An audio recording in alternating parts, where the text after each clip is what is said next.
Não tem filho preferido, né? Mas aquele filho que mais dá trabalho é o filho que você mais se apega. Então, e parece que é o mais dependente dos nossos cuidados. É. E é por isso que o Senhor gosta que nós sejamos dependentes dele. Isso. Por isso que ele nos ama tanto. E porque ele quer poder ajudar. E o papel da mãe, do pai, é justamente esse. A gente cria esse elo justamente por querer proteger, por querer, né, amparar. Então, hoje a gente vive essa outra realidade de que talvez fosse um sonho de infância e eu nem sabia que existia. Olha... Né? Nossa. Do meu marido no lugar certo, porque quando eu vivia ainda com resquícios daquele trauma, eu falo, eu era Jezabel e tola ao mesmo tempo. Então eu era uma mulher manipuladora, eu era uma mulher chata, eu era uma mulher rixosa, por tudo eu fazia briga dentro de casa. Hoje eu prefiro a paz, eu deixo que o André tenha razão.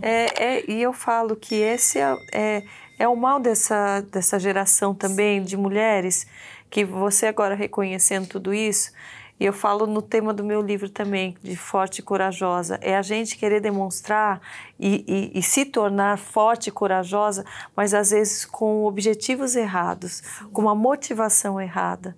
Sim. E quando a gente percebe que, quando, né, nós somos frágeis aos olhos de Deus e permitimos que Ele nos fortaleça do jeito que Ele quer e nos use do jeito que Ele quer, que a gente é mais feliz. E a gente vê uma geração de mulheres, né, se enobrecendo, né, se enchendo do ego, eu sou forte, eu sou isso e aquilo, e muitas vezes manipulando outros, muitas vezes, né, agindo com um radicalismo errado que vai ferir elas mesmas, porque elas não vão estar no lugar onde o Senhor quer que elas estejam, né? Deus me deu uma palavra para esses dias. Eu amo trabalhar com mulheres, eu acho lindo o que as mulheres têm feito, mas Deus me deu uma palavra para esses dias de que existem 2 grupos de mulheres que estão inseridos nesse movimento. Eu falo que são as Jezabéis e as Isabéis. Né? Jezabéis enfraquecem. E se acham as mais fortes. Elas querem um holofote, elas estão ali pelo aplauso, elas estão pela fama, elas estão por isso. Mas as Isabéis são aquelas que estão gerando.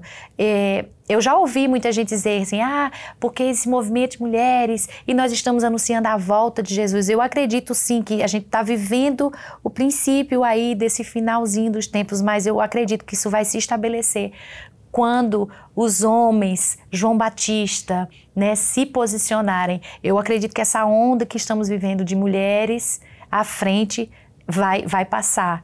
Eu acredito que o que vai demonstrar se eu soube aproveitar esse momento, se eu fui uma Isabel ou se eu fui uma Jezabel, o que vai respaldar isso é o que eu fiz com meu marido.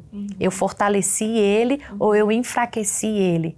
Né? Essa minha evidência nessas redes sociais ou em igrejas, isso trouxe fama para mim. Para onde foi que eu direcionei essa glória? Foi para mim ou eu apontei para o Senhor enquanto gerava aquele homem forte, posicionado, né, que vai assumir mesmo e vai apontar e dizer, é chegado o reino de Deus, o reino de Deus está próximo. Esse que vai anunciar Jesus. Sim, sim, eu creio também.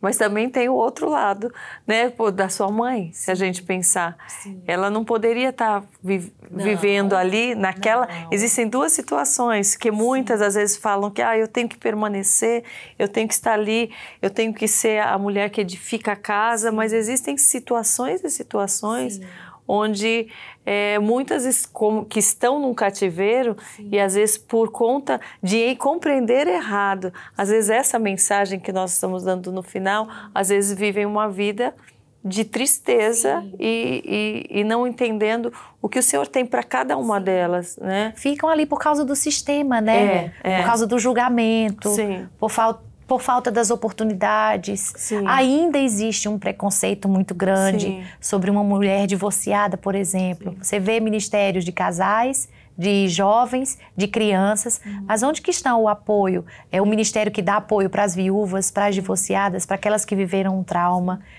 A sua mãe, como ela está hoje? Ela está bem, graças a Deus, com o meu padrasto. Como ela olha tudo isso também e essa nova vida que ela leva? Como ela conversa sobre tudo isso com você? Então, quando eu precisei trazer para minha mãe, né, que ela não sabia o tamanho da dor, de tudo que a gente tinha vivido como criança. Por quê?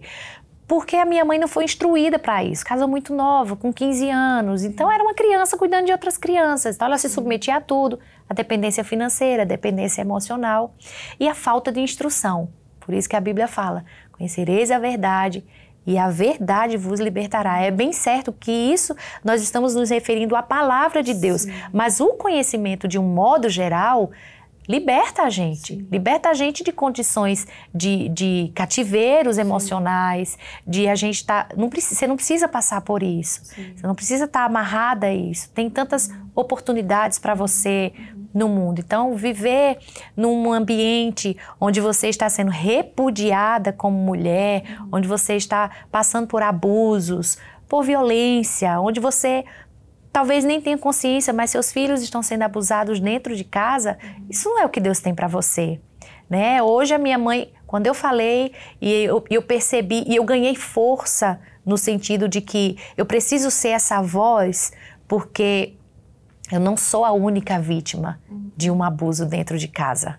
Assim como eu também não fui uma única vítima de um abuso dentro da minha casa.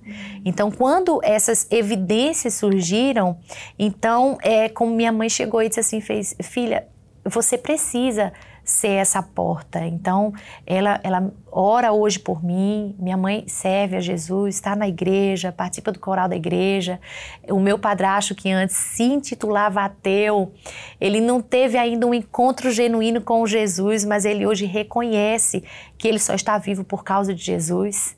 Então, ele hoje sair da boca do meu padrasto, dizer assim, Deus te abençoe, graças a Deus eu estou vivo, inconscientemente, Deus já está trabalhando para que esse encontro aconteça e que falta muito pouco para ele declarar Jesus como Salvador. Ele já atribui a Jesus a glória de muitas bênçãos, mas ele ainda não abriu assim a porta do coração para Jesus se assentar no trono de verdade e reinar. Mas eu acredito que isso aí é só uma questão de tempo.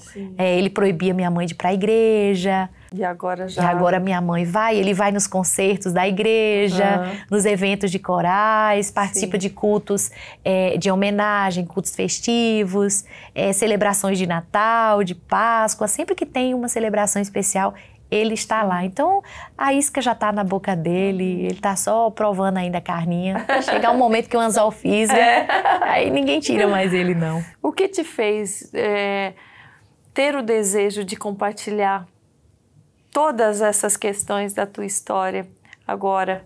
Foi muito involuntário. Nós estávamos conversando, né, com a minha pastora e nós íamos ter um retiro de mulheres. E assentadas à mesa, compartilhando sobre os temas das ministrações, quais dracmas seriam importantes, né, colocar para que as mulheres pudessem ver, será que você perdeu essa dracma aqui, essa dracma ali, o que você precisa resgatar?